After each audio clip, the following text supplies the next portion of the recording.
Sao không đổ luôn đi. Nghe đổ được. Nghe chừng. Bạn nữa.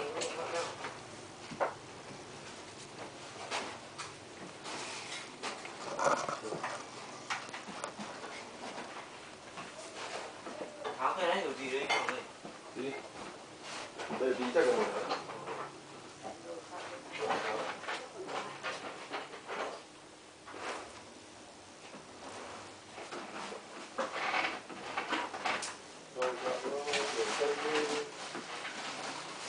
Mấy cái này.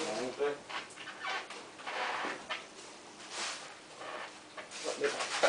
Con chân trái. Không phải học kỹ thuật đi. Trơn hết đầu kìa. Đây này trơn hết đầu xuống kìa. Quạt quần. Sợ rất. Đang cái con kia thì về nhà làm thay rồi. Sọc tặng rồi con nhà làm.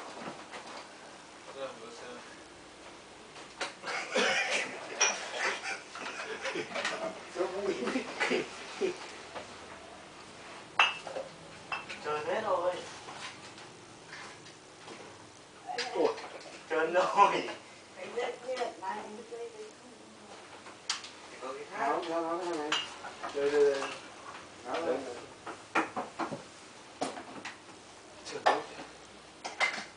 Cái đấy to quá. Ui. Chơi hàng cùng.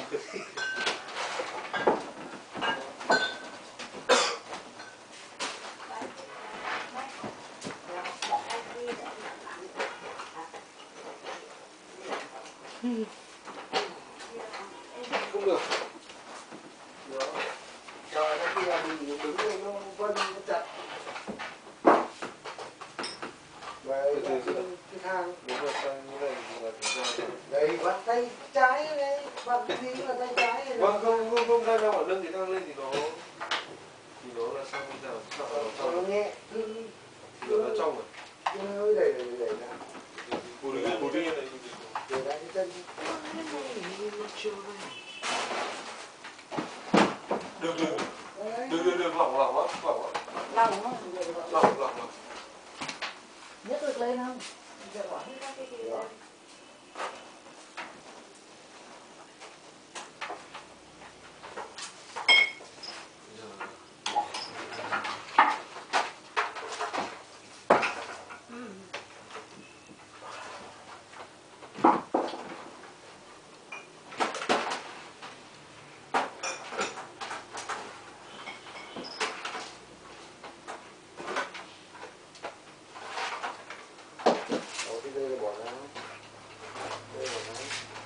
Để đấy. Để nó lên trên này xong. Để nó trên này. Dây gì đây? Đừng tem. Dây trắng là dây tem chứ. Đấy, để. Dây này dây internet. Dây đen là gì? Internet. Đấy.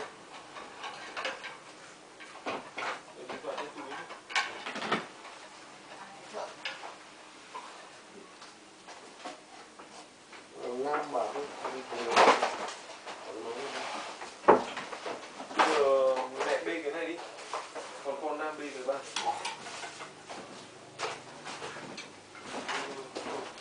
Bê ra đấy thì tốt hơn bao nhiêu thứ.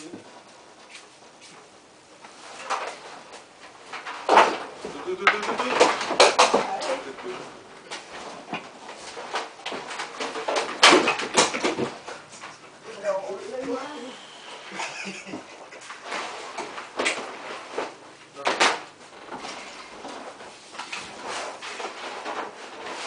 So với sóng thì so có hết.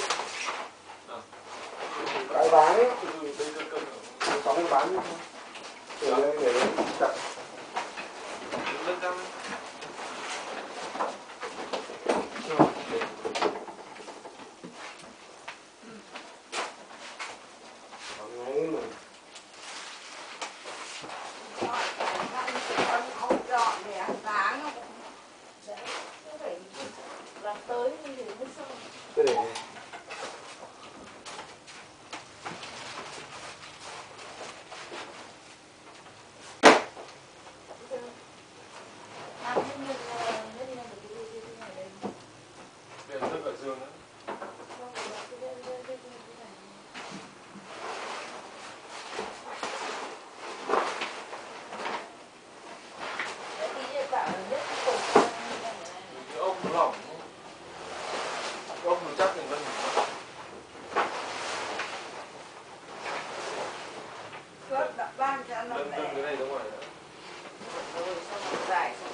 quay phim.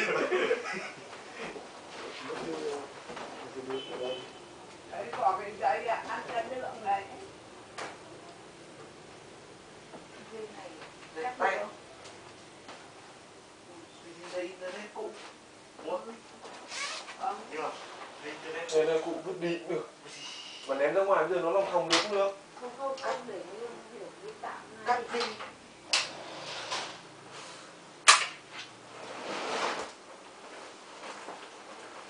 Đây là con của mẹ lại. Ông còn nữa. Sao cứ mấy cái ba lỗ của mình nữa, ba kéo ba lỗ. Chỉ hai kéo trắng một kéo đen nữa này. Sao ba lỗ có được chính ra? Hai cái trắng và đen lên. Chính ra. Có hai cái quân minh cho. Mình cho là cái gì? Cái một cái kẻ. Ba lỗ. Ba lỗ, cái kẻ Đây, này. đây, đây. Vừa ném như thế. Cái này ngon này. Không lâu đi. Này.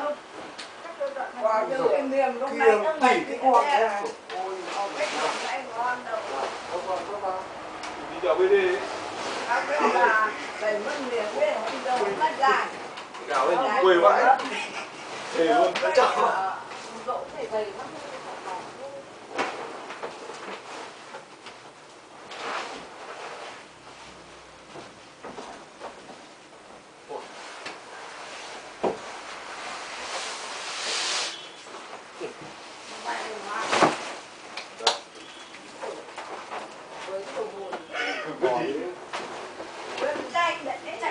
Nhưng mà kéo lên nhìn quê vãi lắm này. Cái cũng làm gì. Nhìn như thường tín. Bỏ đi nhiều người thích lắm. Anh nhớ rồi bán mới trước. Thế Sơn đã xong rồi xếp Ôi giời.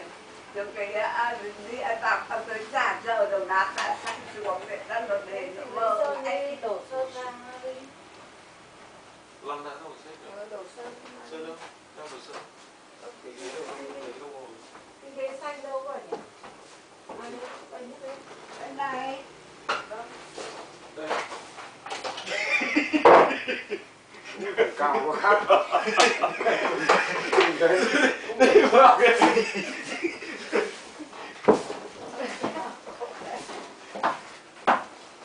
Nó lợi thế vô cùng. Tung sơn mẹ để đâu? Ở chỗ ba để trên. Vừa phải quét cái gì? Lát quá rồi cho tí nước vào là nó Đâu cái ghế đâu rồi. đấy mình lại giả này. Cái này có để đây nhé. Cái này tôi để đây rồi. Con ơi con múc cả ra cái ấy nữa.